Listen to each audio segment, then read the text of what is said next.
বাড়িওয়ালা 1,000 টাকা ভাড়া পাইবে, ওই লেগে বাসার থেকে বের করে দিছে।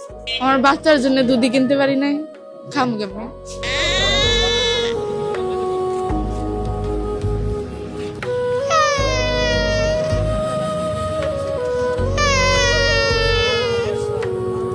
আমার স্বামী মারা গেছে গাড়ি অ্যাক্সিডেন্টে। ওর 1 মাস আগে অটো চালাইতো, পরে গাড়ি অ্যাক্সিডেন্ট মারা গেছে। ক্যামেরার সামনে যে দৃশ্যটি আপনারা দেখছেন সেটি কোনো গল্প নয়, এটি বাস্তব জীবন। এই তরুণীর নাম মিম, বয়স মাত্র 20 বছর। জীবনটা শুরু করার আগেই যেন সবকিছু শেষ হয়ে গেছে। কয়েক মাস আগেই স্বামীকে হারিয়েছেন মিম। স্বামীর মৃত্যুর পরও একমাত্র সম্বল হয়ে আছে তার 10 মাসের শিশু সন্তান। সেই শিশুকে কোলে নিয়ে আজ মিম বসে আছেন রাস্তায়, খোলা আকাশের নিচে। আমি যে বসে আছি, 1 মানুষ কি বাচ্চা নিয়ে সাধু বসে থাকে, ঘরে বাজার নাই। আপনার স্বামী কোথায়? আমার স্বামী মারা গেছে গাড়ি অ্যাক্সিডেন্টে। কতদিন আগে? ওর 1 মাস আগে অটো চালাইতো, পরে গাড়ি অ্যাক্সিডেন্ট মারা গেছে। আর আত্মীয়-স্বজন বাড়িতে, আমার ভাই প্রতিবন্ধী, আর আমার আম্মু মারা গেছে 6 বছর বয়সে, আর আমার বাবা মারা গেছে আমার 3 মাসের পেটে রেখে। এই দুনিয়াতে আপনাকে দেখার মতো কেউ নাই। আমার ভাই প্রতিবন্ধী, আমার দেখবো কেমনি? কারণটা শুনলে যে কোনো মানুষের চোখ ভিজে উঠবে।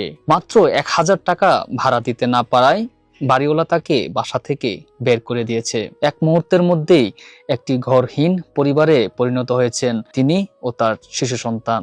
এই টাকায় আজ মানুষকে কতটা অসহায় করে তোলে তার জীবন্ত উদাহরণ মিম। কোথায় যাবে, কি খাবে, শিশুকে কিভাবে বাঁচাবে, কোনো প্রশ্নেরই উত্তর নেই তার কাছে। শুধু কোলে শিশুকে শক্ত করে ধরে বসে থাকা আর চোখে অসহায়ত্বের জল।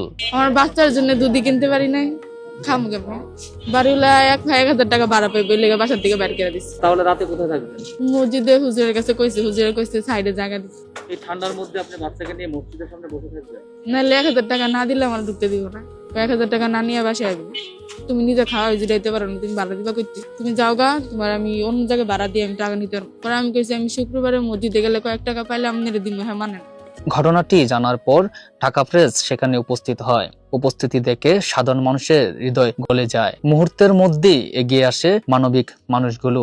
কেউ নগদ টাকা দেয়, কেউ খাবার, কেউ আবার থাকার ব্যবস্থা করে দেওয়ার উদ্যোগ নেয়। ওর দাদার বাড়িতে গেছি, ওর দাদার ওর বাবা মারা যাওয়ার পর ওর বাড়িতে গেছি, ওর মা মায়েরা বার করে দিছে।